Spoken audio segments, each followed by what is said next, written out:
Australia for her statement. I give the floor to the representative of the Syrian Arab Republic. Thank you, Madam President.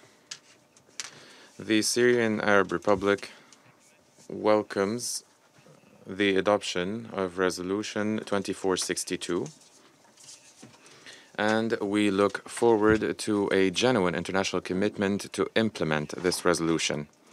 The credibility and the effectiveness of the United Nations in this field depends, first of all, on the implementation of relevant Security Council resolutions related to the countering of the financing of terrorism, to prevent certain governments and parties from using these resolutions to pressure other member states, politically and economically.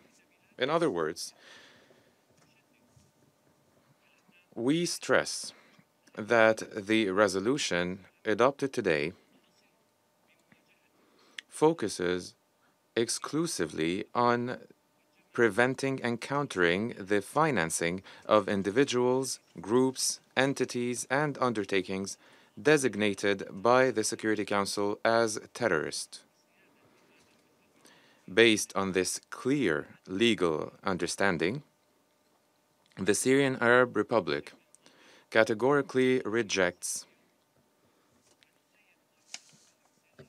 the politicized and misleading assessment made by the President of the FATF. Madam President, the Syrian Arab Republic implemented the action plan adopted by the FATF and the MENA FATF in order to address any shortcomings in the regimes designed to combat money laundering and the financing of terrorism. The FATF recognized this in June 2014 by declaring that Syria has completed the plan at the technical level. However, some members of the task force insisted on keeping Syria's name on the list of improving global AML CFT compliance ongoing process. They insisted on that under the pretext that the task force was unable to visit Syria for security reasons. Today, we would like to invite the expert group of the task force to visit Damascus as soon as possible to oversee the full implementation by Syria of the necessary reforms.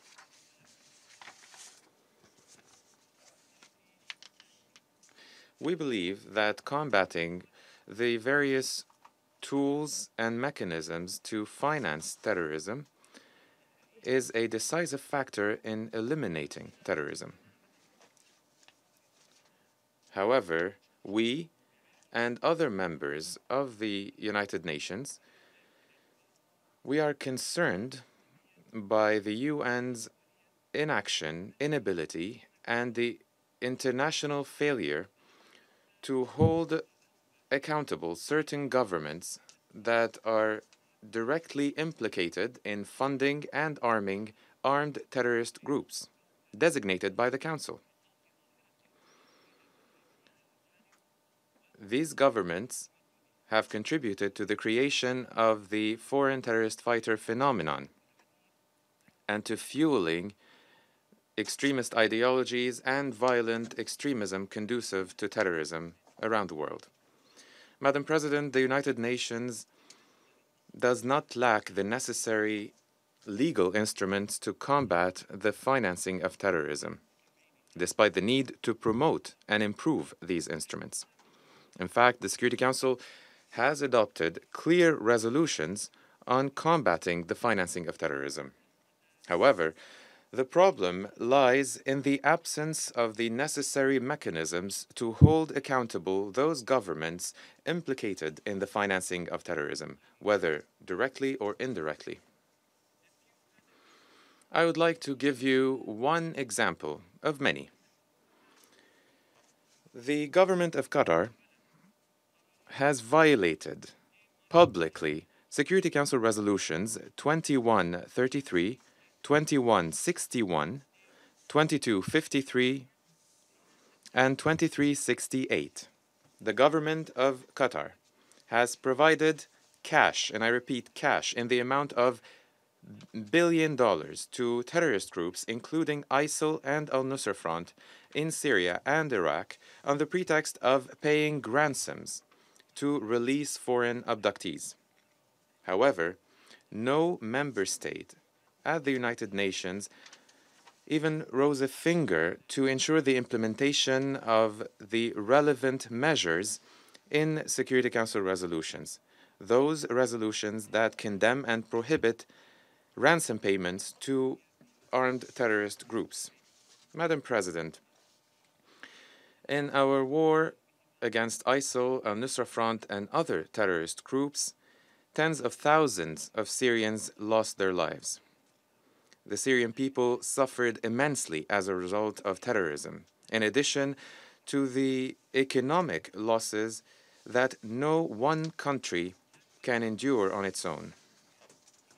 However, there is no overstatement in saying that Syria was the main partner in the war against terrorism on behalf of the whole world. Despite this fact, Syria is yet to receive any financial or technical support from the United Nations in order to combat terrorism. To the contrary, we are being subjected to an unprecedented economic blockade imposed by those governments that finance terrorism. Unfortunately, Madam President, there are some members of the United Nations that would rush to describe those governments that finance terrorism, including the government of Qatar, as a genuine member, a genuine partner of the United Nations in combating terrorism, for the only reason that these governments have donated a few $1 million to the United Nations and to its counterterrorism initiatives. At the same time,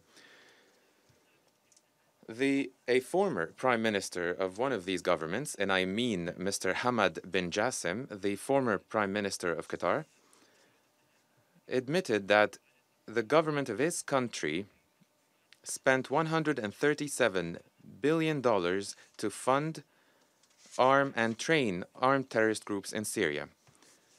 Given these practices, we remain concerned over the professional and balanced implementation of the provisions in the relevant Security Council resolutions on combating terrorism and its financing. We remain concerned over the seriousness and independence of the UN role in combating terrorism. Thank you. I thank the representative of the Syrian Arab